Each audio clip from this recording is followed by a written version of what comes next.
the impact that YouthBuild has had.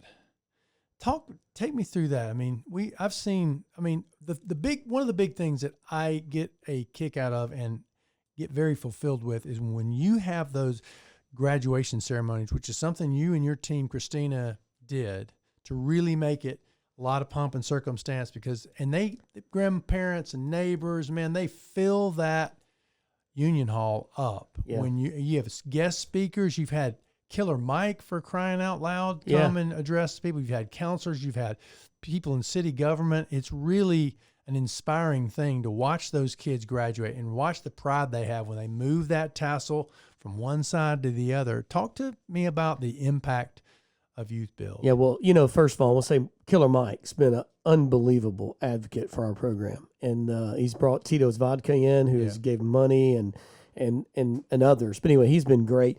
But the impact, we've had 115 graduates, and we have placed about 85 of those to work. So in construction, now some others have went into other fields. They decided construction was not their gig, and that's okay. But they're gainfully working others. And then there's a few, I'll say 10 to 15, that just hasn't made the life change that they need to make yet. And when they do, they'll be ready, right? Yeah. And but it's really cool. The graduation's really awesome, Rhett, because I had a parent say this. So this is not Randy, but this is a parent who actually came and they said, we never thought we would see our son in any other kind of lineup that didn't involve corrections. Yeah. And so, that's kind of real, And but that was a parent being real. And so, it is a hoopla festival. I've been to several graduations for apprenticeships. Ours is the best because they're excited. I mean, I've seen kids ask them, the previous year's graduates, how'd you get it? And they come back to the graduation. They know what YouthBuild did for them. They're working. They're gainfully employed. They got the light in their eyes. It's a really beautiful thing, it's man. Awesome. Yeah. Awesome. And a great thing to be a part of. And so, no, it's been the academy as a whole. So we say, okay, 115 graduates, 85 people in construction. But here's what I would say about that is it's generational. Yeah. When you change one life, and from that circumstance, remember, no car, I talked about the grandparents didn't have cars. Now you've started a generation that will come in the future, long after Randy's gone. Right. That problem won't be there anymore. Yeah, that possibility exists now because that person took that leap. Exactly right. Yeah. So that's the generational impact that we're going to have and that we're having. And I couldn't be more proud of that work. So it's ministry. As you look on retirement, and I'm guessing retirement is as active as you are. Retirement's not going to suit you as well as you might think because you're a very active guy.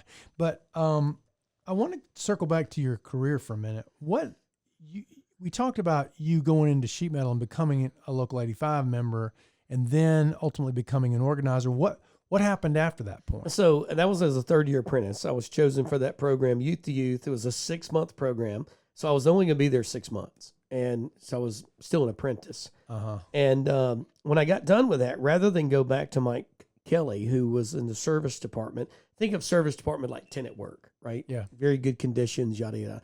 They sent me to a slab job downtown. Slab is a new construction. Yeah. And Nations Bank, the big building downtown, tallest building in Atlanta. And I was third year, went there. There was a gentleman by the name of that job, was running it, Mike Spivey. And Rod, I will tell you, and I've used this many times, even to the people we were just talking about in the academy, when I returned to McKinney's, who I'd only ever worked for, but except for the organizing deal, I wasn't the same employee. I was different. Yeah. I was 21, and I really had hit a point where, do I want to do this the rest of my life? Do I want to do this, right? And so I became less than a model employee. Like, I wasn't coming in every day. I would come in late. I would do all those things, right? I'll do all those things that get you fired. Yeah. Right? And so now Mike Spivey and I hit it off really well. Mike was I played baseball. I told you I had scholarships, right? And Mike was a big softball player, was really, really good, like an A player, Anyway, But I remember one day, never forget it. We were on the 38th floor overlooking the Georgia Tech field. So we're on the northwest quadrant of the building working. And Mike would come up often and he would talk to people. And he called me over to speak to me. And you know, a little bit of small talk, but this is really what it boiled down to. He said, and we said this to each other many times, but he'd say, you know, I love you, right? And I said, yeah, Mike, I love you too, man. And then he followed it up with this exact words. I'm about to fire your ass if you don't straighten up. Wow. Going home that day, I thought, wow, I'm married. I got we're going to have a kid and, I got an apartment. I mean, I can't get fired. Right. My family's never been fired, right? I can't do that. Yeah. And so that day, I changed how my outcome was going to happen. Mike Spivey was a very impactful person with that statement. It wasn't out of meanness. I deserved everything you said. I deserved to be fired. Let me make that clear. Do you still keep in touch with Mike? So he's passed away now. Oh. But when I was elected as business agent, we'll talk about that in a minute, but Mike was a business agent, a business rep. And so still a mentor, right? But it was on that ride home when I decided I needed to be different. And I didn't know at that time that I was going to be a foreman, a general foreman, a superintendent, a project manager, project coordinator, organizer, business agent, business manager. But I did know this. I wanted to be the best version of myself that I could be.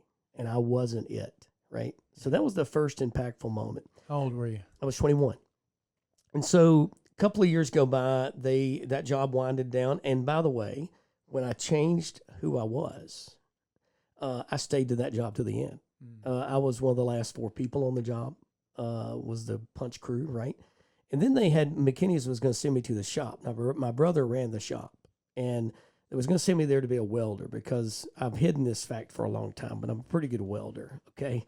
And it kind of showed itself on that job. So they was going to send me to the shop, and I was going to train under a guy there called over and be a welder. So I said, that's great, I'll do it. So I went in there. After about 2 weeks of welding with Carl, I realized that Randy did not want to be a welder. So I went up and talked to my brother. I said, look, no hard feelings, lay me off, send me to the field, whatever you need to do, but that ain't me. Yeah. And he said, no, we'll find something for you to do. And so I'm turned out about this time. And this gets to an interesting part. So, because I want to talk about the impactful people in my career more than me. This is about others, right? Mike Spivey being the first that changed my outcome. Okay. So I incurred some debt, as a lot of apprentices do. We make more money, we spend more money, right? And so I needed a second job. I wasn't making enough money. So I got a job at the airport with a company called Smart Cart. So they are the self-service luggage carts, right? Use them a lot. Yeah, well, back then it was $1.50. I think they're $5 or $6 now, but it was $1.50, and you got a quarter if you returned the cart. Yeah. Okay. I remember that. All right. So get the picture now. I'm working in the shop from 6 a.m. to 2:30. I'm going to the airport 3 to 4 days a week, working from 4 p.m. to midnight. Now, I'd like to tell you at midnight I went home, but I didn't, because at midnight we had full access to anywhere at the airport we wanted to go with the ATV that we had to drag carts around, and you could go out into the economy lots and get up all the quarters that you wanted to make because people would just leave them everywhere. Yeah. Well, that's money. Yeah. And I needed it, right? Yeah. So most of the time it was about 1:30 when I'd leave there. But I'd leave there with softball pockets full of quarters, right? And, of course, we made an hourly wage, too. All right, so fast forward. I did this for 6 months. It's like the adult version of getting pop bottles and bringing them back exactly. to the But, it was hard because, I get home I'd leave at 1 to 1:30, get home about 2, take a quick shower. I'm into bed by 2:15, 2:20. I'm up at 5, back at the shop at 6, do it all over again. Wow. Right? 3 to 4 days a week. So one day I'm pulling carts. It's about 11 o'clock at night. In the airport, a lot of people don't know, it gets quiet around midnight. There's less flights coming in. So we're loading the machines up for the last time that night. And I've got about 40 carts. I'm pulling them down there and somebody yells my name. So I stop the carts. I look up and there is Mr. David McKinney, the owner of McKinney's, wearing a Bermuda shirt and a Bermuda hat. I'll never forget it. And it's probably about 11:15. And so he makes a little small talk. They just got back from vacation, right? And he says, I thought you were working in the shop. He knew my brother, and so he knew me from that association. And I said, yes, sir, I'm working there, just working out here trying to pay off some stuff, yada, yada, yada. And so, nothing more really, just be careful. That was it, done. So 2 weeks later, I'm in the shop working, and I see the superintendent up in my brother's office. And then I see him come out onto the floor, the superintendent, Roy Bartlett. And he coming right down the center of the shop, and he turns left, coming right at me. First thought in my mind was, my brother's going to lay me off, and he don't want to do it. That's what's going to happen, I turn the machine off, and he says, look, we have an opening in the service department with a company truck and a foreman, and want to know if you'd like to take that job. And I said, yeah, absolutely, we'll take that job. And then he said this. He said, now look, if you're doing anything else, you're going to have to stop it, because this job is going to be all the overtime you want. You're going to be working can to cane, do all you want to do. Now, a lot of people can think what they want to think about owners, but as far as Mr. David McKinney's concerned, he made that happen. Yeah. I'll go to my grave. He never said a word. I've never said a word, but I believe that. So he became the second impactful person in my career, because I would still been in the shop. Yeah. Working, right? So that was the second. Then move forward a little bit, right? How did I get into local politics? When I go speak somewhere, people want to say, how did you get your job?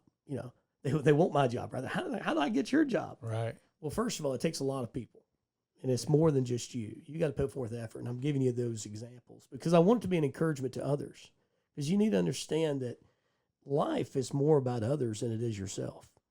Yeah, I wouldn't be anywhere without the people I'm going to mention. So I'm at a union meeting in 1996. I'm in the office working at McKinney's. I've already been a foreman, a general foreman, and superintendent. Now I'm a project coordinator, being project manager, right? And I'm at a union meeting, and Don Wilson was a business agent, business rep that we had that had been diagnosed with bone cancer. And he was resigning that night. And just in the way that unions are, I want to brag on unions for a minute. Our membership voted that night to pay him 6 months of salary while he went home to die. Wow. And so he came, he resigned, and he came to the back, and he was shaking everybody's hands, and he gets back to me, and he, there's just things I always say this. I remember it like yesterday, because I do. He came up to me, and he shook my hand, but he pulled me close, and he said, look, there's going to be several people that run for my job. A couple of them are going to come off the executive board, and you're going to run for executive board. Now, I knew Mr. Wilson, but I didn't really know him. But, we knew each other, but that's it. And so I said, yes, sir, Mr. Donnie, I'll think about it. Well, he took his finger, and he about poked it through my sternum, and he said, did I stutter? And I said, no, sir. So I ran for executive board. I never would have ran for political office. I never would have been a business rep, never would have been an organizer, never would have been business manager of this organization if it wasn't for Don Wilson. Third most impactful person in my life. Don't know why he chose me. I just know he did. But if he didn't say those words, if I don't go to the union meeting, lesson for people out there, go to union meetings, things can happen. If I don't go that night, it don't happen. I was on an upward trajectory at McKinney's. I never would have ran for office. Right. So ran for office and pulled a good many votes, which was nice, and that got the attention of the business manager. Business managers surround themselves with people who can do the job and also help them get reelected. Right. Okay. And so organizer position came open. I had pulled the most votes on the executive board through 2 elections, and he appointed me organizer. Jimmy Marshall became the 4th impactful person in my life, because without that appointment, I don't go on to be a business rep, Yeah. And then the last person, and how I got here, was Ronnie Watley, was the business manager of Local 85. And we had a retirees meeting one day, and he came to me after the meeting, and he said, I got a phone call from Building Trades, and they want you to come over and be business manager. And look, I already had my eyes set on being business manager of 85. And I said, okay. I said, well, I asked him what his plan was. I said, how much longer are you going to go? And he said, I don't know. And I said, well, I'll talk to him, and that's how I got over here. And I think Ronnie made that happen. And for whatever reason, So what made you stay on the union side rather than the contractor side? Not that there's Anything an wrong with it? No. acrimonious, yeah, but As fortunately, McKinney's is one of the few companies out there that when you go from the office, field to the office, either as a draftsperson or a project manager, coordinator, they give you an option that if you want to stay in the union, that's fine. If you were a union member already, well, we got pensions, we got health care, and right. And look, they will throw attractive offers out there if you want to go that way. But my daddy was union, right? My brothers and my uncle and my sister-in-law, you Yeah. know. So I just felt like that was where I needed to stay, Yeah. So as you leave for retirement, what's the biggest thing that you hope people remember about your career here at the Atlanta North Georgia Building Trades? Well, that I've endeavored to try to make labor better would be number one, whether that was at sheet metal or here at the Building Trades, and that we're, we want to improve what our members receive, and not just wages, but benefits, gainful work opportunities. There's a lot of things that are going to move forward, right? And my takeaways from what I would tell anybody out there, whether they want to go in just be the best journey person they can be a labor leader, be a company owner, would be give their best every day, right? Continue to learn every day. Man, you can learn every day, right? Here's one that most people don't do every day, and that is make yourself likable. Yeah. Right? Shake hands with people, look them in the eye. I mean, that's what Daddy taught us, right? Decide where you want to go in a career. If you want to just hang duck all your life, that's cool. If you want to go do something else and be a project manager, tell people that, right? Let people know. Ask for advice on how to get there. I think is really good. And then the last two things would be strive to be the best version of yourself you can be. And I think that's something we all could do no matter what we do. And then lastly, believe in the unbelievable. Because if you'd have told a Randy Beall at 18 that I was going to do what I've been fortunate to do, which is sit in this chair, I would tell you that's crazy. Yeah. Right. So believe in the unbelievable. What's on tap for me coming down the road? Well, let me interject here. Yeah. One thing is you touched on something really important, and that is that person who told you I'm fixing to fire your ass, and you made that change. That resonates with me because I've had one of those moments in my life as well. And when you change your attitude, I wish people who complain on social media about any and everything would see this point, because it's a crystal clear one. If you change the way you see the world shows up differently for you. 100%. And it also manifests itself in our academy with those youth. When we see the change in those 85 that go to work out of the 115, that's it, right? They got it. And you're right. When Mike Spivey told me that out of love, he didn't tell me that he wasn't trying to scare me. He was really loving me. Yeah. But he was right. The only thing I would ever say about that, Rut, was I deserved to be fired. I didn't deserve a talking. Right. I deserve to get canned. Yeah. And so, but you're right. I hope more people get that. Coach Dye used to say, you can love them as much, you can coach them as hard as you love them. Yeah, that's good. Yeah, I mean, that makes a lot of sense, doesn't it? So what's the future look like for Randy Beall? Well, so one really good thing that I'm very, very pleased about is our pension plan has allowed me to, and I'll have to get this renewed every year, but I get to continue to work with the academy. And Awesome. So I'm going to go in as a job placement specialist, and work alongside Christy Mullins and Awesome. help people in careers. And so very excited about that. I'm going to go do some work with Score Atlanta as Cool. well. And IJ, my friend over there, and you know him as well. Yeah. But and help us stay engaged on Friday night and do those kind of things. So you're right. You said earlier in this that with the way I'm built, I'm not going to be able to. I probably wouldn't enjoy retirement as much as maybe people think. Yeah. And you're right. I'm a busybody. I've got to keep going. I got to do something. I want to help labor in any way. And down the road, I'll put this in there for people to be thinking about.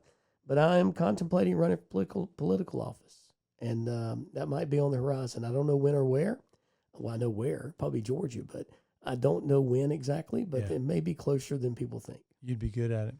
Well, I hope that means we get to work together, because I sure have enjoyed working with you and doing these podcasts and doing all this content and You video got it. production and everything, and I really appreciate it. Rudd, I want to say thank you for what Union Up does, not just for Georgia construction careers, but for all unions. You only work with unions. Right. So people need to know that, number one. And then number two, you've this model that we've built here, you've taken that to other places like Houston, my friend Paul down there, right? And I just want to say thanks. Well, You probably don't hear it enough. And I was told this a long time ago. A check or an invoice is not a thank you. yeah. You've earned it. Right. Well, thank you. So I thanks. appreciate that. I mean, I really enjoy this work. I think there has to be a place for a young person from any background to be able to, gather themselves and apply themselves and not have to take on all kind of in debt and whatever. It's not a pull yourself by your bootstraps thing. It's I've made a decision, and there's a plan and a vehicle for me to be able to, feed my family, and this is as good as there is. So Absolutely. And this ain't a goodbye. This is see you next time. well, we appreciate it, and thank you for all you've done, and good luck in retirement. Thank you, bro.